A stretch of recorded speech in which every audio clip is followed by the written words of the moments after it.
बिस्मिल्लाहिर रहमानिर रहीम नाहमादुहु व नुसल्ली अला रसूलिहिल करीम अम्मा बाद। সুপ্রিয় দর্শক মণ্ডলী, লাইলাতুল কদর বা শবে কদর, যার অর্থ হলো সম্মানিত, মর্যাদাপূর্ণ, মহিমান্বিত ও ভাগ্য নির্ধারণী রজনী। এই রাতকে শবে কদর বলার কারণ হচ্ছে যে এই রাতের পূর্বে আমল না করার কারণে যাদের কোনো সম্মান, মর্যাদা, মূল্যায়ন ছিল না, তারাও তওবা, ইস্তিগফার ও ইবাদতের মাধ্যমে এ রাতে সম্মানিত ও মহিমান্বিত হয়ে যান। হাদিস শরীফে উল্লেখ রহিয়াছে, নবী করিম সাল্লাল্লাহু আলাইহি ওয়াসাল্লাম ইরশাদ করেন, যে ব্যক্তি ঈমানের সঙ্গে সওয়াবের আশায় কদরের রাতে ইবাদতের মধ্যে রাত অতিবাহিত করবে, তার আগের গুনাহ ক্ষমা করে দেওয়া হবে। বুখারী শরীফ। এই রাতের ফজিলত লাভের জন্য প্রথমে অতীতের সব গুনাহের জন্য মহান প্রতিপালক আল্লাহ রাব্বুল আলামিনের কাছে আন্তরিক তওবা করা অতি আবশ্যকীয় এবং আমাদের জন্য উচিত। কেননা শারীরিক পরিচ্ছন্নতার পাশাপাশি মনের পবিত্রতা অর্জন করা যে কোনো ইবাদত কবুলের অন্যতম মাধ্যম। আর মনের পবিত্রতা অর্জনের বড় উপায় হলো আন্তরিকভাবে তওবা, ইস্তিগফার করা। তাই এই মহিমান্বিত রাতের ফজিলত লাভের জন্য প্রথমে অতীতের সব গুনাহের জন্য মহান প্রতিপালক আল্লাহ রাব্বুল আলামিনের কাছে আন্তরিকভাবে তওবা করার সাথে এই দোয়াগুলো পাঠ করা অতি লাভদায়ক হবে।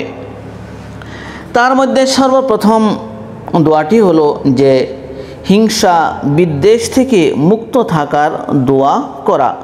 কেননা হিংসা, বিদ্বেষ পোষণকারী ব্যক্তিকে আল্লাহ রাব্বুল আলামিন এই পবিত্র রজনীতে মাফ করেন না। তাই উলামায়ে কেরাম এই দোয়াটি এই পবিত্র রজনীতে বেশি বেশি পড়ার জন্য নির্দেশ দিয়ে থাকেন। দোয়াটি হলো, রব্বানা গফির লানা ওয়া লিইখওয়ানিনাল্লাযীনা সাবাকুনা বিল ঈমান ওয়া লা তাজআল ফী কুলুবিনা গিল্লাল লিল্লাযীনা আমানু রব্বানা ইন্নাকা রাউফুর রহিম। ربنا اغفر لنا ولإخواننا الذين سبقونا بالإيمان ولا تجعل في قلوبنا غلا للذين آمنوا ربنا إنك رؤوف رحيم। দ্বিতীয় দোয়াটি হলো শিরিক থেকে মুক্ত থাকার দোয়া। কেননা দোয়া ও ইবাদত কবুল হওয়ার অন্যতম শর্ত হলো শিরিক থেকে বেঁচে থাকা।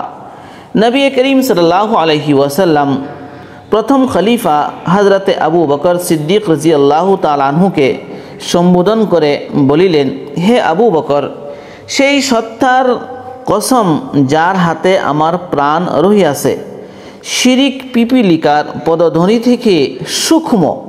আমি কি তোমাকে এমন কিছু শিখিয়ে দেব না যা বললে শিরিকের অল্প ও বেশি সবই দূর হয়ে যাবে।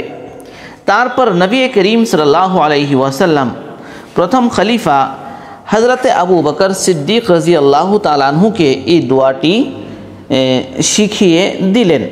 দোয়াটি হলো, আল্লাহুম্মা ইন্নী আউযু বিকা আন উশরিকা বিকা ওয়া আনা আ'লামু ওয়া আস্তাগফিরুকা লিমা লা আ'লামু।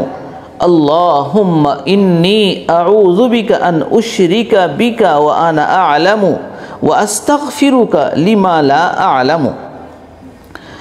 আর তৃতীয় দোয়াটি হলো যে হযরতে আয়েশা রাদিয়াল্লাহু তাআলা আনহা আল্লাহ রাসূল সাল্লাল্লাহু আলাইহি ওয়াসাল্লামকে বলিলেন, হে আল্লাহর রাসূল, আমি যদি জানতে পাই লাইলাতুল কদরের বিষয়ে, তাহলে আমি সেই রাতে কি বলবো বা কি পাঠ করব। তখন নবী করিম সাল্লাল্লাহু আলাইহি ওয়াসাল্লাম এই দোয়াটি পাঠ করার জন্য নির্দেশ দিলেন।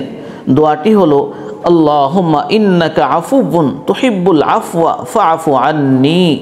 আল্লাহুম্মা ইন্নাকা আফুউন তুহিব্বুল আফওয়া ফাআফু আন্নী।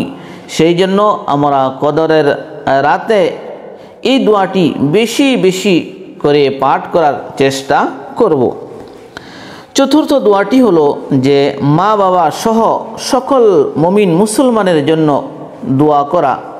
তার জন্য এই দোয়াটি পড়ার জন্য উলামায়ে কেরাম নির্দেশ দিয়ে থাকেন। দোয়াটি হলো রব্বানা গফির লি ওয়ালিওয়ালিদাইয়া ওয়ালিল মুমিনিনা ইয়াউমা ইয়াকুমুল হিসাব।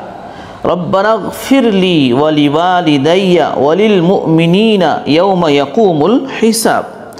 আর 5 নম্বর দোয়াটি হলো যে আল্লাহর অনুগ্রহ লাভের জন্য দোয়া করা। তার জন্য এই দোয়াটি পাঠ করা অতি উত্তম। আর দোয়াটি হলো রব্বি আউজি'নি আন আশকুরা নি'মাতাকাল্লাতী আন'আমতা আলাইয়া ওয়া আলা ওয়ালিদাইয়া ওয়া আন আ'মালা সালিহান তারযাহু ওয়া আদখিলনি ফি ইবাদিকাস সালিহিন। রব্বি আউজি'নি আন আশকুরা নি'মাতাকাল্লাতী আন'আমতা আলাইয়া ওয়া আলা ওয়ালিদাইয়া ওয়া আন আ'মালা সালিহান তারযাহু ওয়া আদখিলনি ফি ইবাদিকাস সালিহিন। আর 6 নম্বর দোয়াটি হলো ঋণ, দুশ্চিন্তা, ভয় ও দমন পীড়ন থেকে মুক্তির দোয়া। আর দোয়াটি হলো আল্লাহুম্মা ইন্নী আউযু বিকা মিনাল হাম্মি ওয়াল হুজনি ওয়াল আজজি ওয়াল কাসালি ওয়াল বুখলি ওয়াল জুবনি ওয়া যালা'id দাইন ওয়া গালাবাতির রিজাল। আল্লাহুম্মা ইন্নী আউযু বিকা মিনাল হাম্মি ওয়াল হুজনি ওয়াল আজজি ওয়াল কাসালি ওয়াল বুখলি ওয়াল জুবনি ওয়া যালা'id দাইন ওয়া গালাবাতির রিজাল। আল্লাহ রাব্বুল আলামিন আমাদের সকলকে উল্লেখিত দোয়াসমূহ বেশি বেশি পাঠ করার তৌফিক দান করুন। আমিন।